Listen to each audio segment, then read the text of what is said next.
반갑습니다. 송재준입니다. 최근 들어서 이재명 대표의 얼굴색이 급격히 나빠지는 것 같은데요. 그도 그럴 것이 11월 달에 이재명의 운명이 결정이 된다라는 건 이제 뭐 전 국민이 다 알고 있는 상태입니다. 선거법에서 피선거권 박탈, 벌금 100만 원 이상만 나오더라도 이재명 입장에서는 굉장히 치명적일 것이고 민주당 같은 경우도 지금 이제 선거 보전을 받았던 434억 뭐 그거를 지금 또 토해내야 되는 상태다 보니까 뭐 여러모로 답답할 수밖에 없겠죠. 근데 이제 문제가 되는 게 뭐냐? 뭐 원래 이제 그 11월 달에 이재명의 운명이 결정이 된다라는 거야 알고 있던 사실인 것이고 그 원래 사실을 뒤집기 위해 가지고 정해져 있는 운명과 정해져 있는 사실을 뒤집기 위해 가지고 매번 민주당이 하는 짓거리가 뭡니까? 선동하고 떼거지로 튀어나와 가지고 국가를 막 전복하려고 시도하는 거. 그게 원래 민주당의 주특기 아니겠어요. 그렇게 가지고 지난번에 박근혜 전 대통령 탄핵까지도 만들어냈던 거 아닙니까?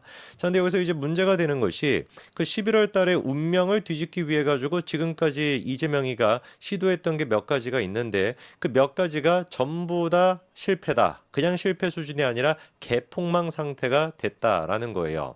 뭐 지난 주말 같은 경우도 어땠습니까? 토요일 날 뭐 비가 좀 오기는 했습니다만 그 직전에 이제 그 명태균과 윤석열 대통령 두 사람의 녹취 파일까지도 공개를 했습니다. 아마 민주당 입장에서 같은 경우는 이 두 사람의 녹취 파일을 통해 가지고 윤석열 정부를 전복시킬 수 있다. 탄핵 시국으로 몰아갈 수 있다. 이렇게 기대했던 것 같아요. 그리고 실제로 그 녹취록을 가지고 뭐 온갖 국정감사에 난리를 다 치지 않았습니까? 그래서 모을 수 있는 사람이라고 하는 건 싹 다 모아가지고 지난주 토요일 날이지 한번 집회를 열었는데 결과가 어떻게 됐어요? 개폭망. 그때 이제 모습 기억나십니까? 요게 이제 그때 당시 이제 모습인데 17,000명 정도가 경찰 주산으로 모였었어요. 그리고 이제 그 국민의힘이 봤었을 때는 뭐 서울시 데이터를 봤었을 때 한 22,000명, 2만 한 6천 명 그 정도까지 이제 모였다라는 거였습니다. 그냥 뭐 우리가 딱 봤었을 때 그래 뭐 저 정도 모였으면은 17,000명, 2만 명, 뭐 2만 5천 명, 뭐 넉넉하게 더 잡아줘가지고 한 뭐 3만 명 정도가 모였다. 이렇게 이제 보이는 인원수가 모인 것 같죠. 근데 저거를 가지고 민주당 쪽에서 어떤 식으로 뻥튀기를 했습니까? 30만 명이 모였다라고 개구라를 쳤거든요. 17,000명 모였다라고 경찰 추산이 된 거를 뭐 예를 들어 가지고 막 10만 명 모였다 이렇게 얘기한다면 아이 그냥 뭐 애쓴다 뭐 그렇게만 어지간히 구속되기 싫나 보다 이렇게 생각하고 코미디라고 생각하고 넘어가면 되는 것인데 30만 명 이래 버리니까 이게 답이 안 나오는 거예요. 뻥을 치더라도 어중간하게 쳐야 되는 것이지 30배를 뻥튀기 하면 어떻게 하는 겁니까? 근데 거꾸로 생각해 본다면 그만큼이나 민주당이 지금 뭐예요? 당황했고 그리고 급하다라는 거겠죠. 뭐 명태균 이슈 터지고 뭐 보수 정부를 지금은 뒤집어 엎을 수 있겠다 싶어가지고 막 그냥 온데간데 홍보를 다 하고 이재명이도 페이스북에다가 글을 올려가지고 사람들을 끌어 모았는데 이게 모여봤더니만 17,000명 이렇게밖에 안 보이니까 이 완전히 그냥 개폭망한 거 아니겠습니까? 이번에도 마찬가지로 이제 두 번째로 또 장외 집회를 열었습니다. 그 결과는 어떻게 됐냐? 이따가 제가 보여드리겠습니다만 더 떨어졌어요. 경찰 추선으로 봤을 때는 15,000명에서 16,000명 정도가 왔다라고 하니까 17,000명보다 더 떨어진 겁니다. 그리고 실제로 사진으로 봐도 훨씬 더 적게 모였고요. 그리고 민주당 추산으로 봤을 때는 지난번 거는 30만 명이었는데 이번에는 몇 명이 모였다? 20만 명이 모였다라고 합니다. 아니 좀 있으면 이제 다음 주에 바로 이제 이재명의 선거를 앞두고 있는 상태인데 다음 주 이제 그 금요일이었습니까? 금요일이면 바로 이제 그 선거법 위반에 대한 선고가 나와가지고 사실상 주말에 할 수 있는 마지막 집회가 이번 집회였단 말이에요. 그러니까 이제 그 뭐 죽으면 죽겠고 살면 살겠다라고 하는 강력한 의지를 가지고 뭐 죽으면 죽겠다라고 하는 건 맞습니까? 아니죠. 그 거꾸로 얘기한 것 같은데 죽겠다라고 한다면 사는 것이고 살겠다 하면 죽겠다라는 것인데 우리 이재명 같은 경우는 살겠다라고 하니까 그럼 죽어야지 뭐 어떻게 하겠습니까? 실제로 이제 그 결과가 지금 집회에서도 나타나고 있는 거예요. 이게 근데 문제가 뭐냐면은 시간이 가면 갈수록 저렇게 장애 집회에서 모이는 사람들의 숫자가 줄고 있다라고 하는 게 근본적인 문제입니다. 예를 들어 가지고 지금 보시는 요 사진이 2022년도 2월 달의 모습이거든요. 아니 얼핏 딱 보더라도 아까 전에 그 사진과 이 사진만 비교해 보더라도 2022년도 2월 달이 훨씬 더 많은 그 장소도 지금 같은 장소인데 훨씬 더 많은 사람들이 모였다라는 걸 알 수가 있죠. 그럼 생각해 보십시오. 2022년도 2월 달에는 무슨 일이 있었습니까?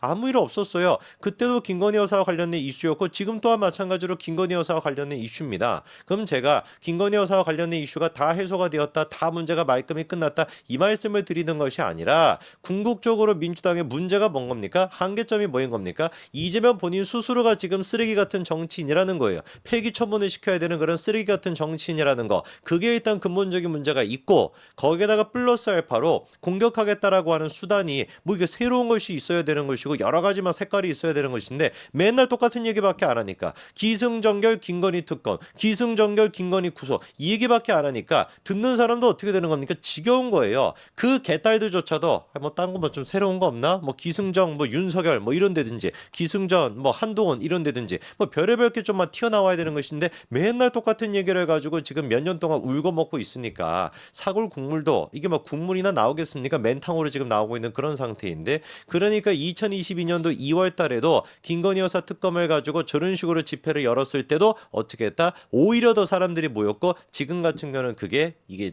퇴색화가 되고 지겨워져 가지고 개딸들조차도 안 모이는 겁니다.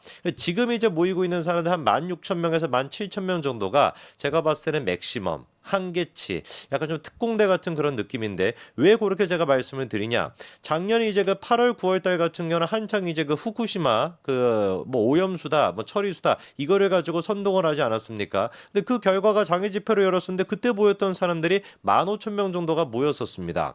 그리고 그 이후에 이제 또 지난 5월 올해 5월 달 같은 경우는 뭐 때문에 시끄러웠어요? 김건희 여사에 대한 이슈가 있기 바로 직전이 뭐였습니까? 최상병 특검과 관련된 문제였죠.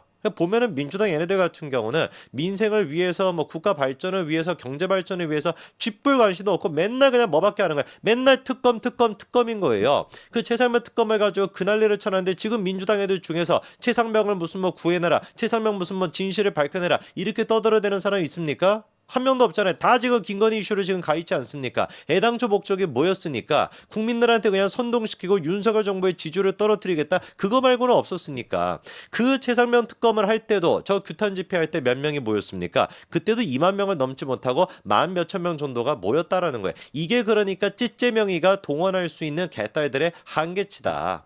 문재인이 같은 경우는 그나마 이 그 겉으로 봤었을 때는 약간 좀 이제 속이기가 쉽잖아요. 정치에 관심 없는 사람들이 봤었을 때는 그냥 뭐 순수한 할아버지인가 보다 이렇게 이제 생각이 좀 드는 느낌이 있지 않습니까? 거기에다가 또 집단주의 같은 게 있으니까 동원력이 또 좋아. 그러니까 박근혜 정부 당시에도 무슨 만 100만 명이다 뭐다 뭐 수십만 명 이래가지고 조국맛 집회다 이렇게 이제 열 수가 있었던 것인데 그 근본적인 집단주의적인 특성이 우리 이재명한테는 찌재명한테는 없는 겁니다. 개딸들은 그냥 포퓰리즘으로 움직이는 애들인 것이지 이성이나 무슨 뭐 사상적인 배경 이런 거는 쥐뿔도 없는 애들이거든요. 그래서 이번에 집회는 어땠는지를 보니까 자 요게 지금 이번 집회의 모습이에요. 지난번에 같은 경우는 낮에 해가지고 사람들이 많이 못 모였다라고 생각해서 그런지 지들 나름대로는 귀엽게 저렇게 밤에 집회를 열었는데 몇 명이 모였다. 경찰 추산 16,000명 1,000명이 줄었습니다. 그리고 또 주최 측 추산으로 보니까 20만 명이 모였다라고 하니까 주최 측이 보기에도 10만 명이나 적게 모인 것이죠. 이 현상을 우리가 어떻게 설명해야 되겠습니까? 시간이 다가오면 다가올수록 이재명에 대한 운명의 시간이 다가오면 다가올수록 이재명이 꿈꿨던 것은 더 많은 사람들이 모여가지고 자기의 무죄를 주장하고 검찰을 압박하고 사법부를 갖다가 압박하는 그 모습을 기대했을 것인데 어떻게 된 것인지 개탈도조차도 지금 이제 동원이 안 되는 거예요. 아니 뭐 이번 주말에 무슨 뭐 이벤트가 있었습니까? 무슨 뭐 불꽃놀이 축제라도 했나요? 그런 것도 없었거든요. 그냥 근본적으로 이재명에 대한 개딸들의 관심, 개딸들조차도 지금 이재명에 대한 관심을 줄이고 있는 것이고 민주당 당적인 차원에서는 쥐뿔 관심도 없다라는 겁니다. 야 이거 진짜 막 표정 보니까 지금 가관입니다. 사진을 찍더라도 지금 위에서 사진을 못 찍는 거야. 사람이 쥐뿔도 안 모였는데 뭐 어떻게 위에서 찍을 수가 있겠습니까? 이거 뭐 어디 뭐 제사상인가요? 우리 지금 뭐 최고위원들 모여가지고 저러고 있던데 우리 이재명이가 참 침울하게 저러고 있는 것도 우리가 볼 수가 있죠. 그러니까 이재명 대표 같은 경우는 문재인이가 보여줬던 그런 어떤 집단주의적인 모습 깨문이들이 모여가지고 막 그냥 무슨 뭐 서초동을 막 가득 채워가지고 이재명 무죄 그때 막 조국 무죄라고 얘기했던 것처럼 이재명 무죄를 외치는 모습을 기대했던 것 같지만 그 꿈은 그냥 자기 꿈에서나 꾸시기 바랍니다. 개꿈이나 꾸시고요. 그냥 다음 주에 이재명에 대한 선고 받고 자연스럽게 민주당에서 퇴출되시는 거 그렇게 민주당의 머리가 잘리게 되면은 민주당 자체도 같이 정리가 될 테니 그게 이게 우리 이재명 대표가 할 수 있는 유일한 정말 유일한 애국 활동일 겁니다. 잘 망하셨고요. 더 망하시길 바랍니다. 여기까지 말씀드리겠습니다. 감사합니다.